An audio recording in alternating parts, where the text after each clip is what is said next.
Well, good morning, everyone. I hope everyone can hear me. Everybody's muted at this time, but we'll start unmuting people as we go through the presentation. And I hope everybody had a great Memorial Day weekend. I know it's tough to attend a webinar at 8 a.m. after a long weekend, so we greatly appreciate your attendance today. Before we start, I'd like to thank our partner for our Bold Speaker Series 2.0, Sean Cass with Texas Security Bank. Sean, you have the floor. Let me spotlight you here. All right. Good morning, everyone. I certainly echo what Andrea said. It's tough to be on a webinar at 8 a.m. Following a long weekend. Unfortunately, these are unprecedented times, and hopefully you guys had an opportunity to enjoy some of that weekend. But we do appreciate you being here today. We've got a great speaker today on a very relevant topic. And without any further commentary from me, I want to turn it over to our speaker so we have plenty of time to get through the presentation today. But once again, I do appreciate you being here and joining our Bold 2.0 series this morning. All right, well, just quickly before Monica starts, I just want to introduce her. So thank you again, Sean, for our partnership. And now introducing Monica. So she's with Estes, Thorne, and Carr, one of the largest law firms in Dallas. And they represent Fortune 500 companies and high-profile clients. Monica enjoys advising businesses from all industries on labor and employment matters. She leverages her experience and knowledge as a certified human resource professional to help businesses navigate the most complex employment situations in the hopes of avoiding litigation. So today, Monica will talk to us about business in the new normal and what to consider for your employees. Monica, the floor is yours. Let me spotlight you here.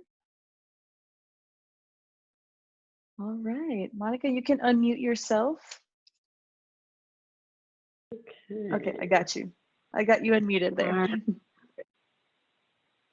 Great. Can everybody hear me? If anybody can't, I was having some audio visual and more like the audio issues this morning. So thank you, Garland Chamber. Thank you, Sean, for asking me to speak this morning.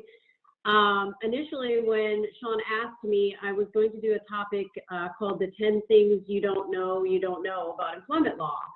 And that quickly went out the window with all of this COVID-19 business, because now anything that I thought I knew is probably no longer applicable because we're in the new normal, wild, wild west of the economy and the opening and things like that. So just to give a little bit of a caveat before we start, and then I'll share my PowerPoint. Two things. The PowerPoint that I have is mostly meant just for a guide. If anybody would like, and what I'm going to be doing is going over a lot of information in more like a checklist form. And if anybody would like that after, I'm happy to share it again, because there's a lot of tips and points that we're going to go through. And with that, I always give the caveat when I speak that my background, actually, before I became an evil lawyer, was as an HR person. I've done pretty much every level of HR type job there is out there. And then I went to law school, and I have practiced in the area of labor and employment ever since. But everything that I do, my practice and my advising, it's really premised on the fact that I was in HR. I was that HR manager that was dealing with employee issues, and all that brings, they're very ingenious when it comes to pulling stunts, employees are. So all the advice that I give is basically with the background of how does it work in the business, and it's more of a it's not that lawyers don't do that, it's just what I do is I like to take the law and work it around what works for your business. So, you know, obviously keeping you legal, but I want to make sure that you're going to follow the law, and you're going to follow the law if you know that your business is not going to be harmed by following the law. So The tips and tricks that I'm going to talk about today are with that caveat in mind. So with that said, I am going to share my screen here, and we're gonna, hopefully, 1 second. This is what happens when you are not tech savvy. So what is, let me start the slideshow. Hold on.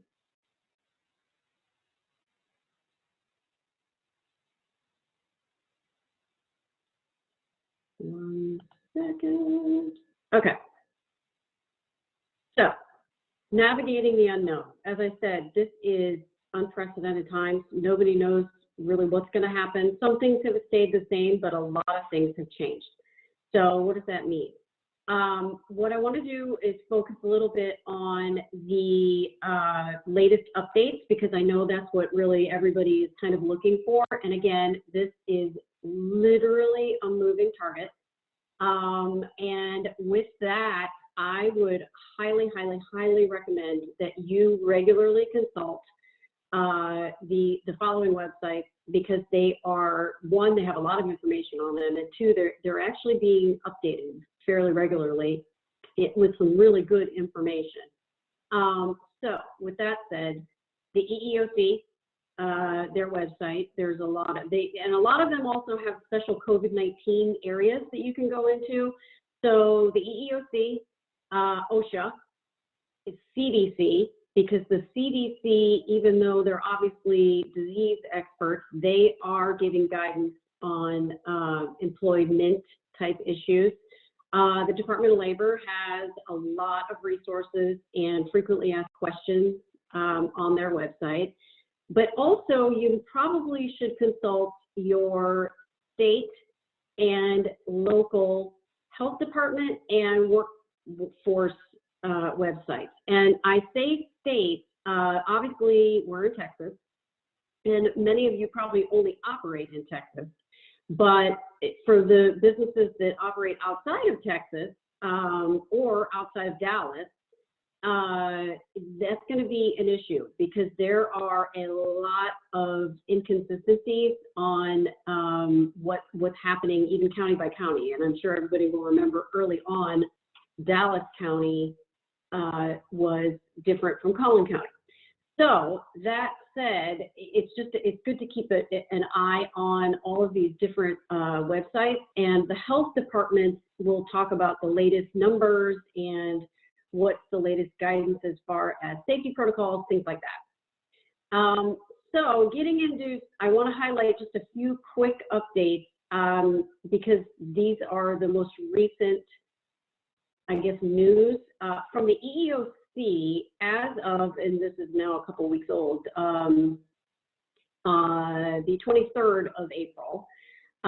They are allowing people, employers, to test employees. You can do it on site. You can make the people go to a testing site and ask them to show proof of it before you're returning to work. But this is a huge deal. Now, obviously, there's parameters, there's conditions. You have to follow HIPAA and make sure you're not telling everybody if somebody tests positive and things like that.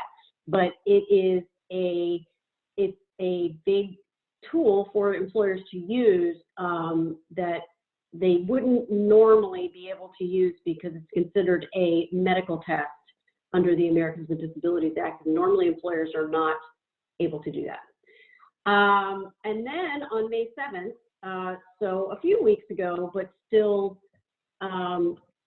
fairly recent, the EEOC, which oversees Title VII, so that would include Americans with Disabilities Act, any kind of discrimination, anything like that.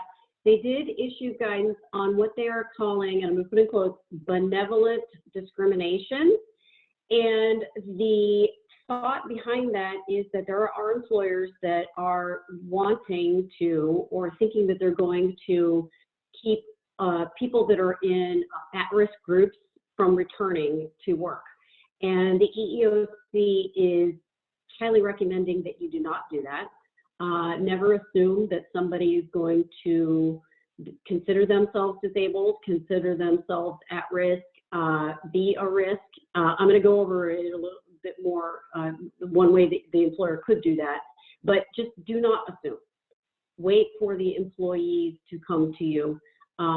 This is enough of an issue that the EEOC is issuing guidance, which is pretty significant. So don't assume that somebody is at risk.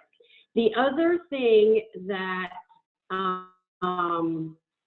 the EEOC put out is that they are highly recommending, and I am quoting, that if you have an at-risk employee and that person wants to work from home and your business can allow it, obviously the business, it has to fit within your business, but if the business can allow it, then the EEOC is saying that you should basically give that as an accommodation. So the EEOC is asking employers to be careful about the benevolent discrimination. They're also highly suggesting that employers allow work from home if it's possible. I'm going to throw this in here. It's not Texas, it's California, but it's extraordinary enough that I'm throwing it in there. One, for anybody who has operations in California, but two, because this could be a trend. California, their governor signed an executive order, I think it was around 2 weeks ago, that if an employee who is an essential worker after, I believe it was March 19th, the presumption is that it was contracted at work and therefore it is covered under workers' comp. So I throw that in there because there are other states that I'm hearing the idea that workers' comp is going to cover things that if coronavirus is contracted at work, then that will be considered workers' comp. So I'm throwing that in there. Just last week, the CDC issued a flow chart. And it is probably worth it to go look at that because basically it's a flow chart for employers to consult before reopening. And it's worded as such. So that's important.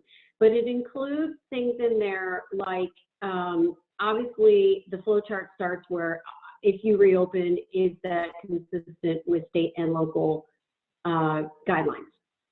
It's meaning, does Dallas County, the percentages of workers that you're allowed to have in the on-site, you have the 6-foot distancing, things like that. And then if you answer yes, it goes to the next thing of the personal protective equipment and training for that and what should be provided and things like that. And then it goes to, you know, the cleaning and disinfection and all of the different things the CDC is putting out there as far as what is recommended. And I say that with a grain of salt because it seems to be changing on a daily basis. And I'm sure everybody's familiar with this, that 1 week it can live on surfaces for 25 years and the next week it doesn't live on surfaces at all. So it's important to keep up on these things. I know a lot of business owners have a lot to consider, but it's important to keep up on it so that you can let your employees know, you know, what to look for, and then you can make sure that you're compliant so that if OSHA or somebody comes calling, you can say, look, I'm following the latest CDC guidance, and what else would you like me to do?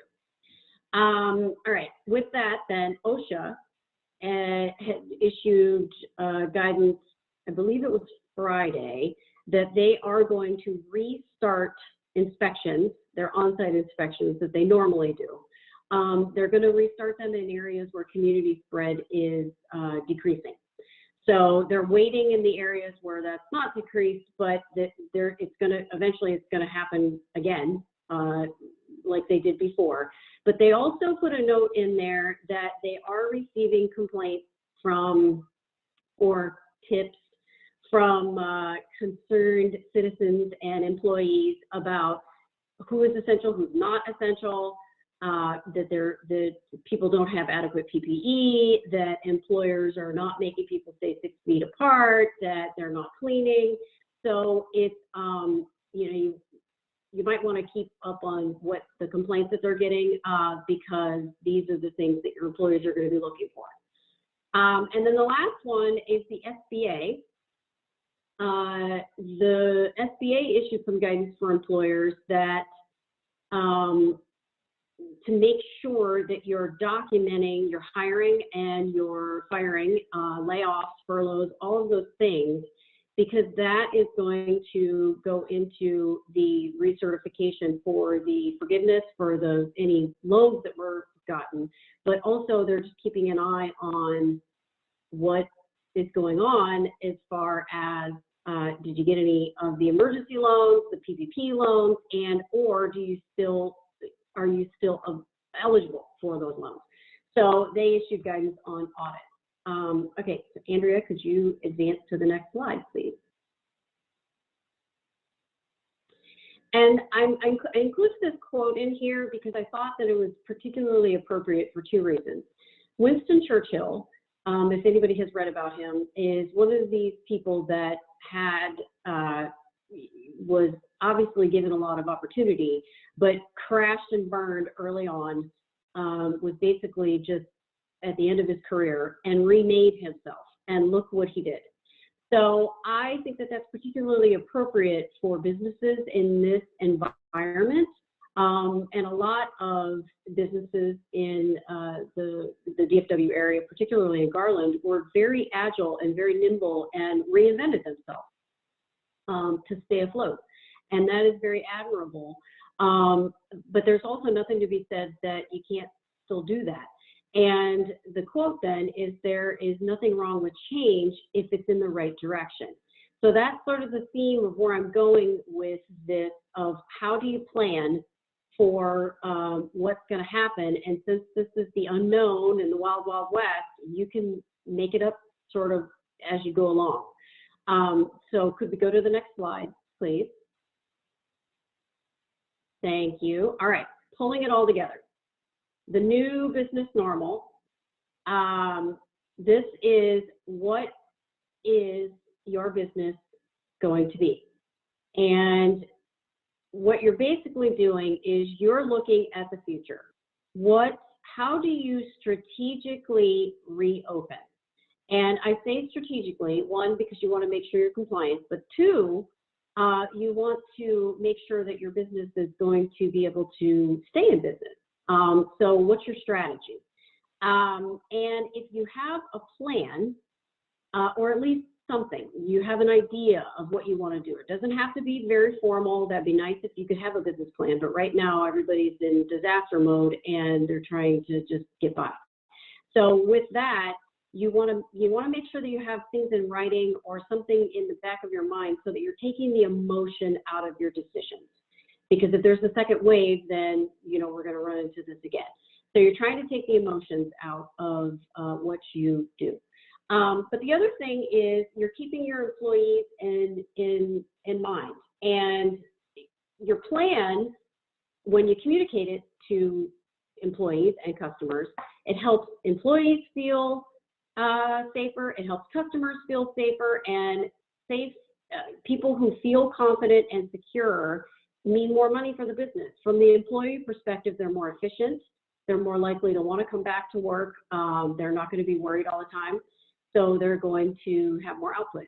From the customer perspective, they're going to actually be coming and buying things from you, or they like what you're doing, they like your policies, they like how you're treating your employees, and therefore they're going to patronize your business. So the bottom line is, if for no other reason, do it because your business will thrive from that. But the other thing is, when you have a plan, it helps you defend against lawsuits and the government audits that are inevitable. If you're you've got a plan, you're sticking to it, and you can say, look, everybody knew what we were doing. Here's why we did what we did. These are the regulations. This is the guidance. This is whatever. then you can defend yourself a lot easier. And that is me putting my lawyer hat on. The first thing any lawyer, I'm sure you've all talked to one, they will ask you, do you have a policy on that? What does your policy say? What did you tell your employees? So this is the same thing. So you want to do that so that you can help protect yourself. The other thing is when you have come up with a plan, you're prepared for the next wave, if there is one. Hopefully there is not, but if there is, then you're prepared. And finally, when you sit down and think about these things, and I'm sure this is what has been going on with most of these businesses, it highlighted a lot of the issues that were there, but they were covered up, and they weren't necessarily issues because everything was blowing and going and everything was great. Now that everybody's had a chance to step back, it's like, maybe we should fix that. You know, maybe we should deal with this issue or that issue. And it's a good way to help you come up with the kind of your own flow chart, I suppose, to stay more nimble. Okay, could you, Andrea, please go through the rest of them? So you got the new business normal. Go ahead. Yeah. So then you're contemplating the potential. Sorry. Anyway, this is all the things you're coming up with the plan. All right. Next slide. Thank you. All right. So what's in your plan? A lot of businesses, as I said before, were able to change. They came up with whole new product lines. They came up with whole new ways to do things. They added shifts. They added more workers, and that is awesome. But what does that need?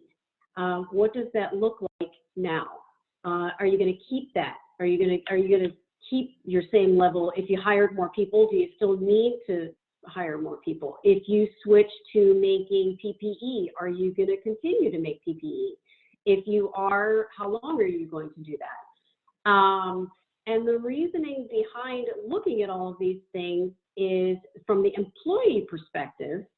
You need to look and plan for the eventuality of if you're not going to be always producing PPE, do you need to furlough those workers? Do you need to switch them back to what they were doing before? Do you need to lay them off? Because all of those decisions have ramifications within the law. Particularly one of the things with if you're going to be laying off people, and I'm going to go into layoffs just in a little more detail, but furloughs, you might have a plan for strategic furloughs.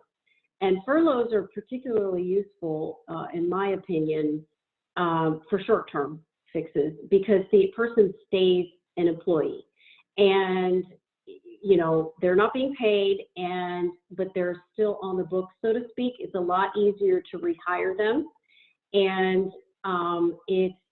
you can bring them back very easily. The I-9, you don't need to worry about that. There's, you know, you can rescreen. It's not as entailed as the normal hiring, but it allows them to get unemployment, but then it makes you more nimble.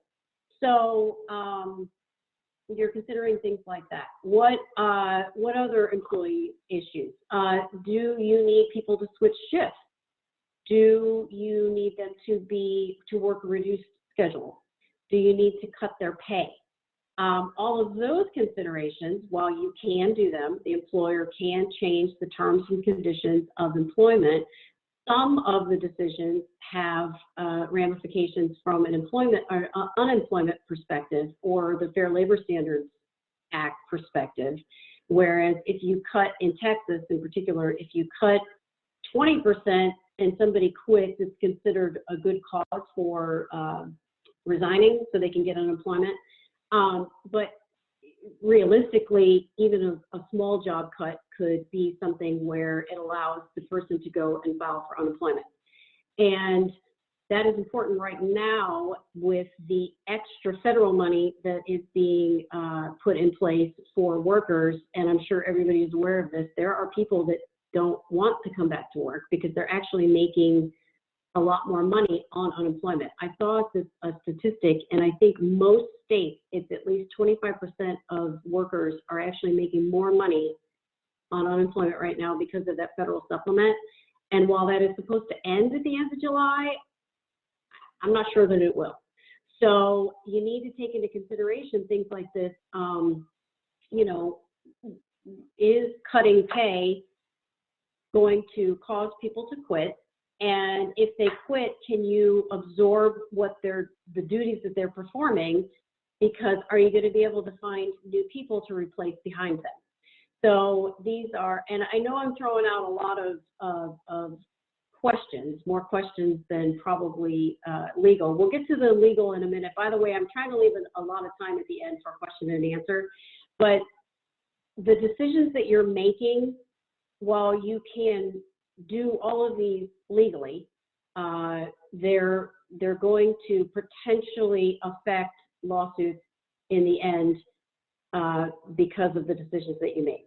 One thing I will throw out there, because I want to make sure that I do not forget it, if you have overtime exempt employees, this is your salaried employees, and they are truly overtime exempt, if you furlough those people, if they work even 5 minutes in a week, they're paid their whole weekly salary. I had a lot of clients early on that they did this. They were trying to furlough them for maybe 2 to 3 days a week. You cannot do that with the overtime exempt employees because they get their salary if they work, again, 5 minutes in a week. They get, if you work any time in a week, you get your salary if you're overtime exempt. So if you're going to furlough overtime exempt employees, then maybe do it a week on, a week off, week on, week off. And because you're gonna run into issues with the Fair Labor Standards Act, and then you're looking at the Department of Labor or the Wage and Hour Division coming in and requesting money for those people. You know, what are some other employee issues? Work from home. That's a big one. The first thing you need to figure out is, can your business support working from home? If yes, then my advice to my clients has been, I would keep doing that for the time being in some form, whether that's permanent or on a modified basis, on a rotating basis, based on the number of people that you can have in the office. Because right now, like for example, in Texas, you're 25% staff or a number. I think it's 10. So you're kind of limited there. But even when everybody goes back to 100%, you're going to have people that want to work from home because either they're afraid of getting the virus, or they live with somebody who's in an at-risk group, and they may ask for an accommodation of working from home. So do you consider that? There are some, if it's based on something like the person has a disability and they think that they're at a higher risk, while COVID-19 has not been deemed a disability in and of itself yet, no, that is kind of yet to be seen. The guidance is that you engage in the interactive process with a person that is asking this, and this is assuming that you have 15 or more employees, because that's when the Americans with Disabilities Act kicks in. But if you do, and a person asks for an accommodation of work from home, then you engage in what's called the interactive process like you normally would. And if that works for you, then that's great. If it doesn't, and there's another way to accommodate what they want, like they work in a room by themselves, or they're behind a plexiglass partition, or they can wear a N95 mask, something like that, you can choose that. But assuming that work from home would work, there is one advantage in that the expanded leave laws that came out, the Families First Act, everybody's probably heard of that, CARES Act, all those. The leave, the PTO, and the expanded FMLA are contingent upon the fact that the employee cannot work from home. If they can work from home, then they don't get the expanded leave. And I'm not trying to cheat anybody out of leave, but it's just something to consider in that you're actually keeping your people working and producing versus just taking time off you know, and you're paying them to, even if you're getting a tax credit, because there's a dollar for dollar tax credit, right now, I think it's maybe more important that the employers keep people employed so that your business is kind of ramping back up to fully re-enter the economy. So there are some advantages to that. Work from home.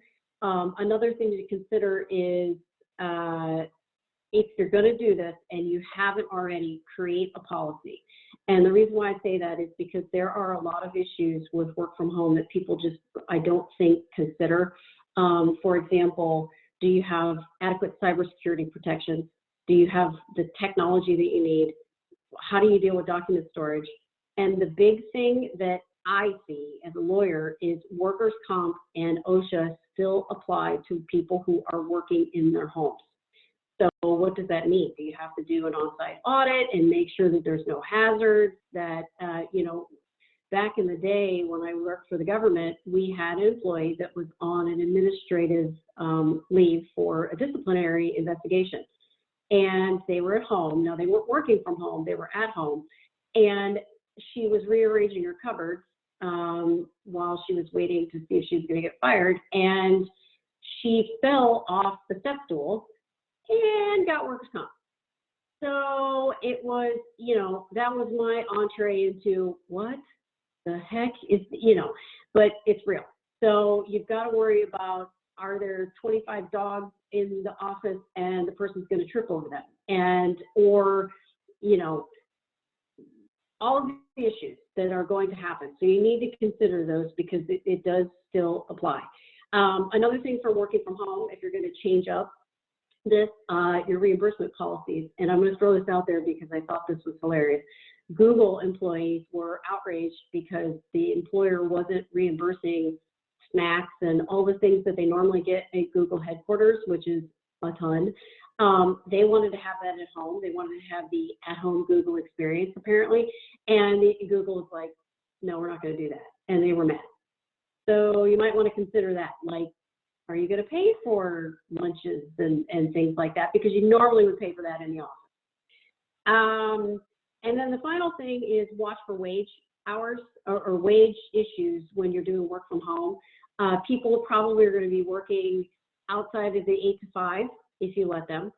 They may be working more hours because they don't have a commute. So you might have some overtime issues. So just plan for that kind of a thing. All right. So I'm going to real quick go over layoffs, because if you do need to lay off people, the important thing to remember is keep your rationale, what's called an actual rationale. One, I would write it down because it is your blueprint for when you're defending your decision. But the other thing is keep it to the job duties that you need to eliminate, so that you're not picking and choosing people, because that is the fastest way to get a discrimination lawsuit or some kind of a retaliation lawsuit. Is they're off on leave and something, whatever, FMLA, whatever, they come back and they were laid off. And they're like, well, that's a retaliation because I filed FMLA. And if you can show that, no, the duties no longer need to be performed and this is why this position was picked, it's a lot easier to defend. Some important things to keep in mind then are, if you're going to be doing large numbers of layoff, you have to consider what's called the WARN Act. It's the Worker Adjustment and Restructuring Act. Sorry, I should know the name, I don't. WARN. Some states have mini WARNs. Texas does not. California does. I know no one will be shocked by that. But it, in essence, and this is synthesizing it way down, if you have 50 or more employees that you're probably considering either cutting their hours or laying off, you probably need to start looking at the WARN Act, W-A-R-N, because there are actually already some lawsuits out there on the notice provisions of that. Do you have any employment contracts? If you're considering laying off people, are they under an employment contract? Because that might limit if you can do a layoff. Same thing with the termination. Can you actually terminate the person who's under a contract? The first thing that came out in this was that most employment contracts, or a lot of them, do not have force majeure clauses, or if they do, they don't have the word pandemic in there. So this has become an area of litigation where people are like, I'm under a contract, you need to pay me for my whole contract. It's not my fault that coronavirus came around. So consider that. Are there any immigration issues? With H-1B visa holders, you cannot furlough them. Well, you can furlough them, you just have to pay them. You have to continue to pay them. But you can lay them off. It's just you need to notify. How do you do that? So you need to consider those issues. And the last thing with layoffs, a lot of times employers like to offer a severance package or a separation type payment. Typically it's in exchange for some sort of a release of filing lawsuits. But and you can do whatever you want. This is literally a contract between you and the employee. But in the case of employees that are over 40, they are given extra protections if they're offered a severance agreement and you're asking them to sign away their right to sue you under the Age Discrimination and Employment Act. And then there's another one called the Older Worker Benefits Protection Act. You have to give them 21 days, or if you're laying off 2 or more people over 40, then it expands to 45 days. So just keep that in mind because it's not an easy thing. You can't just come in one day to somebody who's over 40 and say, here's 2 weeks to pay, sign this. If you sign it, you get the 2 weeks to pay. You have to let them think about it for 21 days. All right, so last thing, getting here towards the end, safety, because this is going to be the big thing. This is where a lot of the unknowns are coming because nobody knows this virus yet. Nobody really knows how it spreads, how long it lives, the death rate, all of that. So some of the things to consider just from using the government's guidance, I like to keep things to the government's guidance, and the reason for that is because having been with the government, well, sometimes the government comes in and they're like, we're the government, we don't care, we're just gonna, we said so. A lot of them will actually look to their own guidance, and they will follow sort of a flow chart. They'll just say, all right, did you do this? Yes. Did you do that? Yes. Okay. So it helps to keep them sort of in check.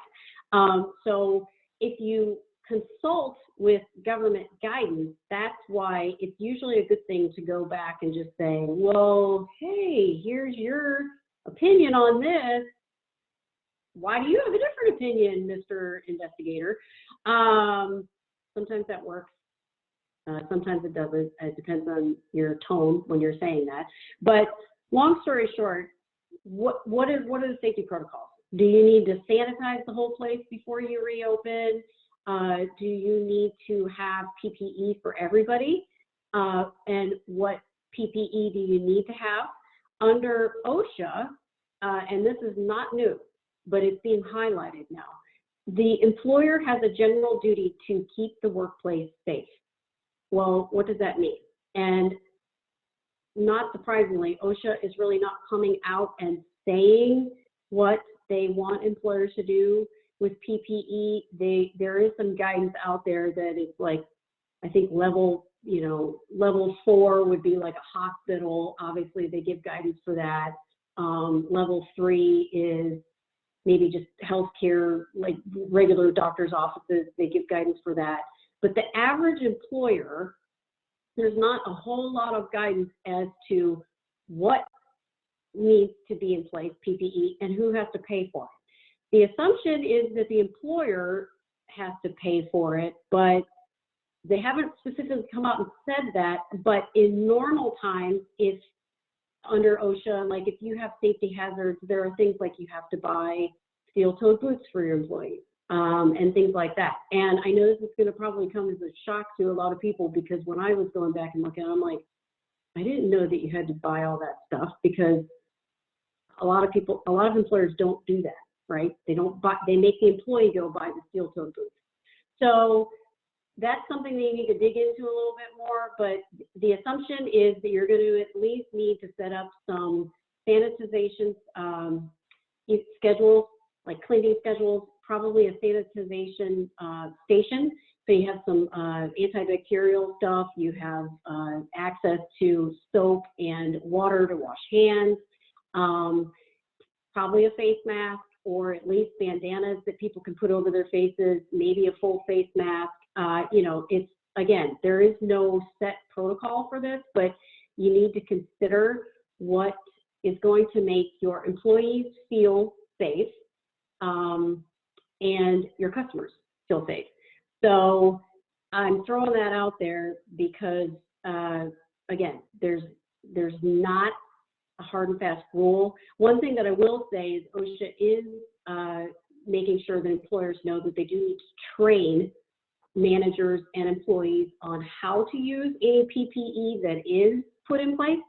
So I'm assuming that means, how do I put on my face mask? I put it behind my ears and I pinch the nose and that type of a thing. Or if you're going to provide N95 masks for your employees, those are specially fit.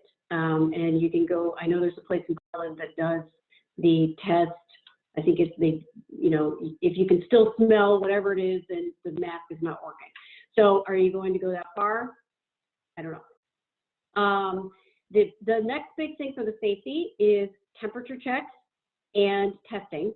Those are two things that have been in place that are allowed. There are some protocols. The best practices, I suppose, would be, you know, don't share the results with people. If you're going to keep a log of, you know, you're asking people about their symptoms, you're taking their temperature, keep it locked somewhere like you would with regular medical information. If you want, you know, if you're going to do the testing on site, probably I would do that in a separate office. So, you know, not 25 employees are like, well, they're like, what'd you get? Did you get positive or did you get negative? Because that's probably a violation of HIPAA. It's certainly awkward. So, you know, think about those things. But they are allowed. They are allowed under the Americans with Disabilities Act. Another thing to consider are shared spaces. What are you going to do with lobbies and employee cafeterias and you know, bathrooms? Do those need, one, are you going to even still have a cafeteria? Are you going to still have a vending machine, an ice machine? Or if you aren't, or if you are, you know, who's going to be cleaning it? How often? And I think probably everybody's noticed when you go back into stores, like water fountains are not available, you know, things like that. I think it's because nobody knows really what to do with them. So, but that's something to consider, because especially break rooms, you know, how do you maintain the 6-foot distance thing? Do you have a hall monitor in there? Do you like somebody with, you know, 2 yardsticks and be like, hey, you guys are getting close, like an 8th grade dance? You need to consider those things and have a policy in place and do training and basically tell people, here's why we're doing it. We're doing it until X. Another thing is to train your managers to look for the signs of not only illness, like maybe if somebody looks feverish or they're coughing, or, you know, or they might be showing symptoms of something, then, you know, the manager needs to maybe pull them aside. But the other thing is mental health. There's a huge spike in mental health issues right now. And a lot of it, I think, is, you know, worry and people working from home. A little bit of it will be alleviated when people are back talking to people in the workplace. But at the same time, if they were so stressed out and they're really worried about their job, they're bringing their issues to the workplace. So you have the same workplace violence issues that you had before. And how do you recognize that? How do you watch for the signs of somebody that's about to go off or might come back, or if you're going to be doing layoffs, what happens? And again, that was something that was the case before, but we are right now, I mean, I haven't seen anything to refute this, but the levels of stress are through the roof, and certainly in the employment world. And so, you know, while it was always a risk before, I think it's a heightened risk and something to be mindful of. Have a safety plan in place. And then finally, what if an employee tests positive? Or what if their family member tests positive? The first thing that everybody asks me is, well, can I tell everybody? And no, you can't, unless the employee gives the employer the authorization to disclose their name. You, as the employer, cannot disclose the name of the employee. I know people are probably going to be able to figure it out, but as long as you do not say, hey, Bob got the Rona, then you're going to be fine. But you do have to tell your employees, because you have to alert them and say, there is a person that tested positive. They were in the workplace as of 2 days ago. You could potentially have been exposed. We're just letting you know. And the authority for that is under OSHA, and that's the general duty to keep people safe. So you do have to let people know, but you can't disclose the details of the person because of HIPAA. So keep that in mind, because that is coming up. The other thing is you can make the employee stay at home until they test negative. That is allowed under the ADA now. The other thing is, and this is not when they test positive, but I have had more than I had hoped it existed in the world, people who are lying and saying that they're positive. And they call and they get the employer all in an uproar, and it turns out they were lying because they thought they were going to get a couple days off. So what do you do with that? I would ask the person to test first and prove that they are positive before you tell your employees, because if you tell your employees, then everybody is all in a tizzy, and it might not even be true. So that's, you know, the best practices for that. And then if you find out the person lied, my advice would be to terminate them, but I don't know if that's going to, I'm going to leave that to the employer. That's going to be a case-by-case basis. But that is happening a lot. And I think part of it is because they can get unemployment and make more money. Or they're just one of those workers that doesn't want to work. So watch for that. That's happening a lot. Okay. So, Andrea, if you could advance the slide, please. All right, safely and hopefully legally, how do you prepare for lawsuits and vaccines? I'm going to get to the vaccines in a second. So this is the looking forward. How, through all of the plans that you've made, all of these decisions along the way, everything that I've just talked about, you're going to be in a much better place. You're probably already in a much better place, regardless of what I said, because you've lived it. You've already lived through one lockdown, and you know what works, what doesn't work, what you would do differently next time.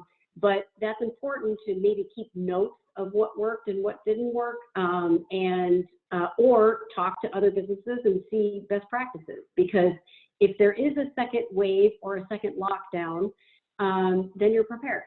And you also are able to address the claims of discrimination or anything that would come along. The other thing to consider is what if schools stay closed in the fall? I know daycares are opening, and looks like some summer camps and things like that. So we might be good for the summer, but I know a lot of schools still haven't made decisions. Well, what does that mean?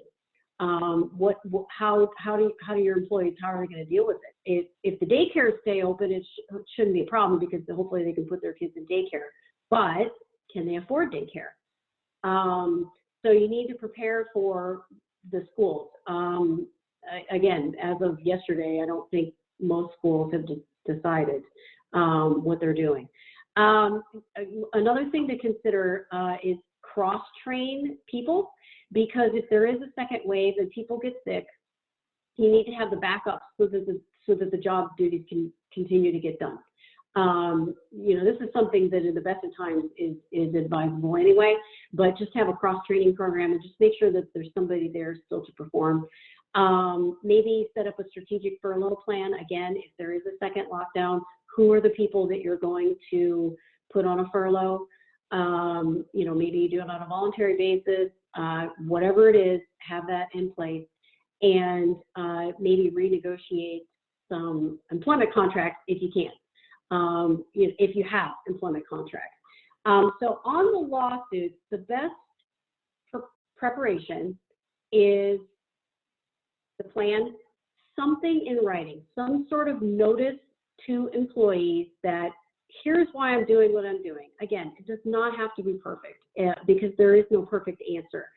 There just needs to be something so that employees know what you're doing, and it's not to single them out, it's not to discriminate against them, it's not to retaliate against them, it's because you're trying to keep the business going. That is going to be your best preparation for claims. And the lawsuits that are out there right now, as of Friday, there is a law firm that's actually tracking these. This is nationwide. There are 1,355 lawsuits specifically related to coronavirus. There's only 79 in Texas. I imagine that will go up. In general, there is going to be an increase of discrimination claims, charges with the Eeoc, charges with the Texas Workforce Commission, because in any recession, anytime the economy goes down, lawsuits go up. One, because in order to prove a discrimination, or not to prove, in order to have a valid discrimination lawsuit, you need some sort of damages, and damages are only if you can't find another job. So right now, with so many people unemployed, that's a reality, that they can't just go find another job. So the issues with the lawsuits, I'm just throwing these out here so you can see ones that are already filed. Workers' comp, so got the coronavirus at work. OSHA, and that's on the PPE, the lack of PPE, the lack of social distancing, who was essential versus non-essential. Employees are really, they're acting as tipsters to the government right now. Whistleblower, for just general whistleblower for protective equipment that, or putting customers at risk. There's a bunch of whistleblower complaints out there now. The WARN Act, the not giving the notices, there's a 60-day advance notice for layoff if you're covered by WARN. So there's a lot of lawsuits on that. Force majeure clauses in contracts. This is both from a business side, like if your vendors start canceling contracts or you need to terminate a contract, is there a force majeure clause, but also employment contracts. Improper leave denials, this is under the expanded leave, so the PTO and the expanded FMLA. The big thing that I am seeing is if you furlough or lay off employees, they no longer can get the PTO or the expanded FMLA, but they think they can. So I've had a couple clients that they laid off their people, they furloughed their people, and literally the next email after you got furloughed, the response was, well, when do I get my 10 days of PTO? And the response is, you don't. So watch for that. People they think that they're getting leave that they maybe don't get. Discrimination. There's a lot of new discrimination complaints. The first thing are the older workers and also Asian Americans. There's a huge uptick in discrimination complaints filed by Asian American employees because they're being discriminated against for allegedly bringing the coronavirus to the United States. So watch for that.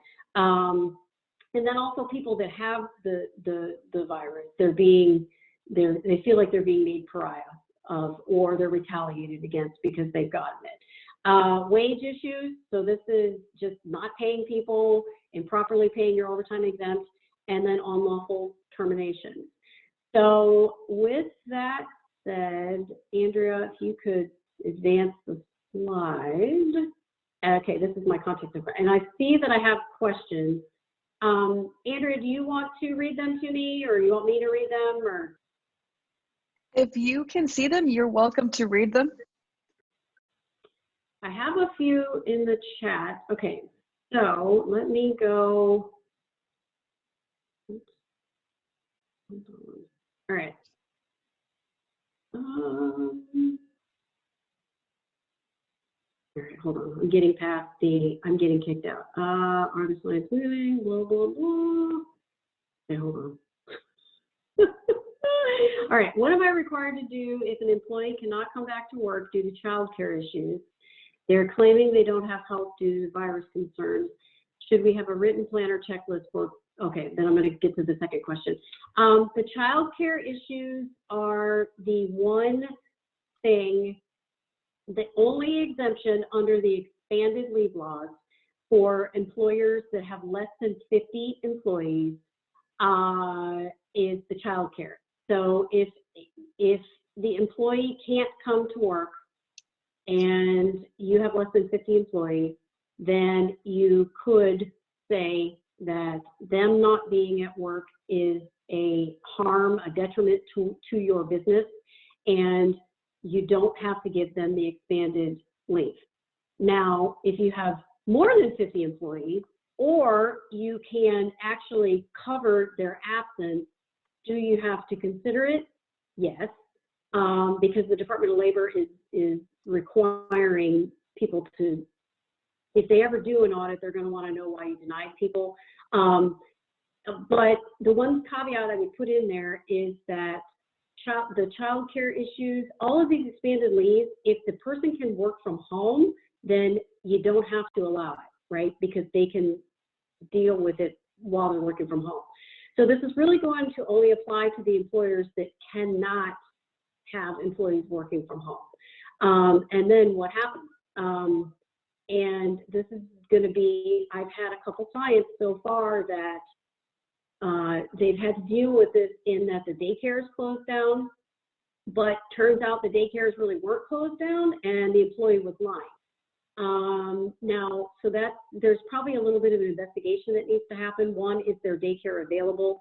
Is there somebody else in the household that could watch the child while the person works? Because it's basically, there's somewhere in the act is if there's another person that could take care of the child in the household, then just because the employee prefers to be the child care provider, that doesn't mean that they get to be.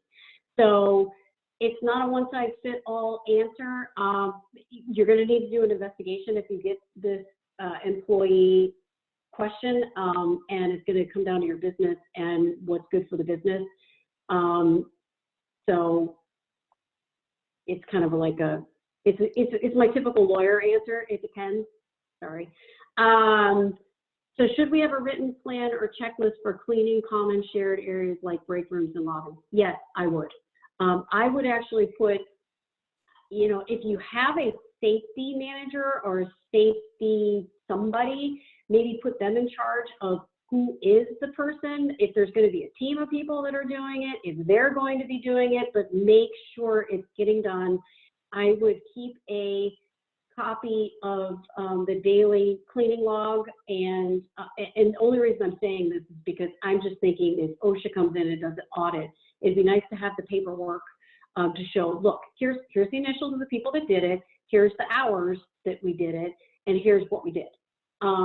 But it's good to also post for people because then they can see that, you know, you're keeping up on the cleaning.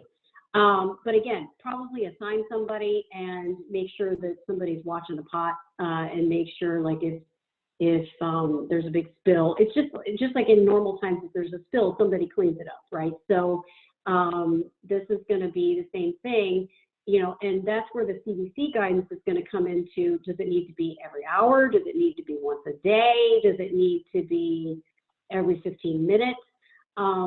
The last that I've seen, it just depends on the traffic flow.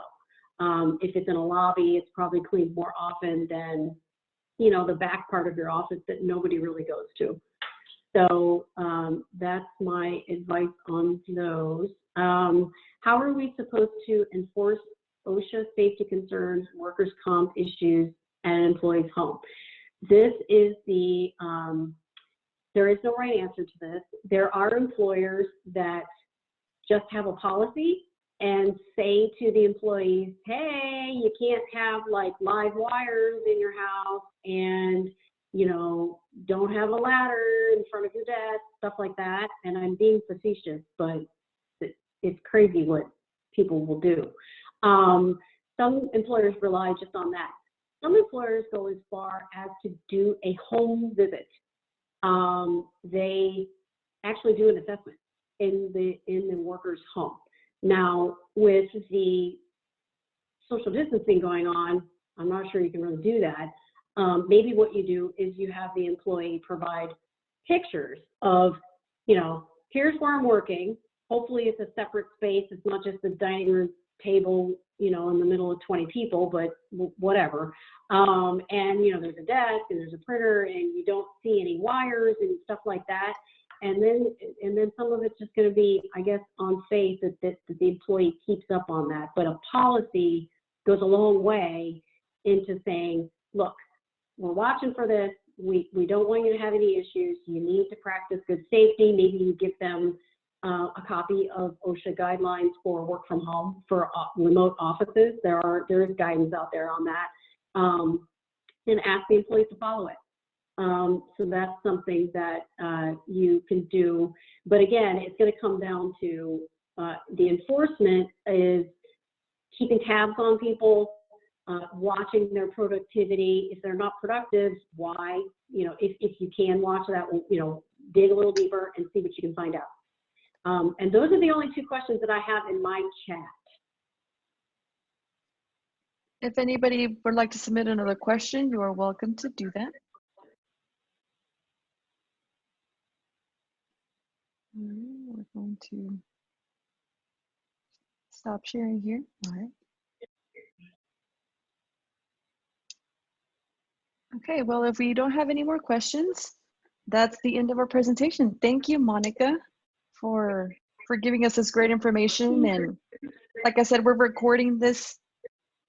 Yes, we are recording this, and everybody will get a video copy of this presentation.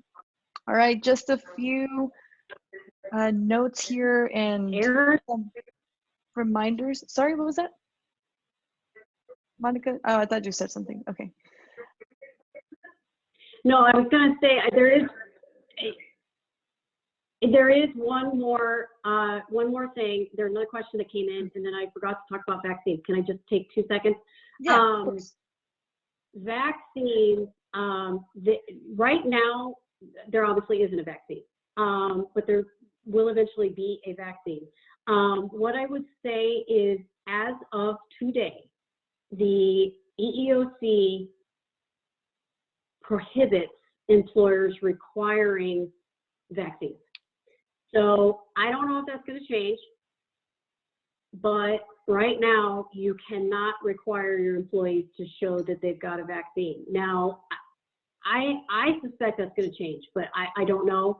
But I wanted to point that out because I know that there's a lot of discussion on mandatory vaccines. And according to the EEOC, no, you cannot do that. Real quick then, another question that came in is when you call employees back and they don't accept your offer, what do you do? It's up to you. You can let them stay on furlough and not pay them, or stay laid off. But technically, they're not available for ready work, so they no longer are eligible for unemployment. Technically, you're supposed to let the unemployment department know that the person is refusing to come back to work. I say that with a caveat of always ask why they were refusing. If it's because they're afraid to come back because they're afraid they're going to be exposed or they have the underlying condition, then you would engage in the interactive process and see what you could do, if anything, accommodate them or let them stay furloughed. But assuming that it's just something that they're just afraid to come back, they just don't feel comfortable yet, then technically you need to alert the TWC or whatever state they're in unemployment, and then they will be kicked off unemployment. So thank you, Andrea, for letting me finish that up. Yeah, of course. All right. No more. If anybody has any more questions, Monica did have her information on the screen. I will send that out in the email with her presentation and the video. Just a few more reminders from the Garland Chamber. Our 11th annual Business Expo is coming up on June 5th. It will be virtually from 8 a.m. to noon. So we will start with Direct Connect at 8 o'clock in the morning, and then we will begin the booths and the speakers and the sponsor remarks at 9. If you're interested in attending, please remember to register through Hopin, which is our Business Expo platform. You can find more information on our website. And also our Young Professionals, Propel, will be hosting a virtual webinar on June 11th at 11 a.m. about LinkedIn visibility. So please encourage your organization's young professionals to attend. They can register on our website. And this concludes our webinar this morning. I hope to see you at our next event. Thank you.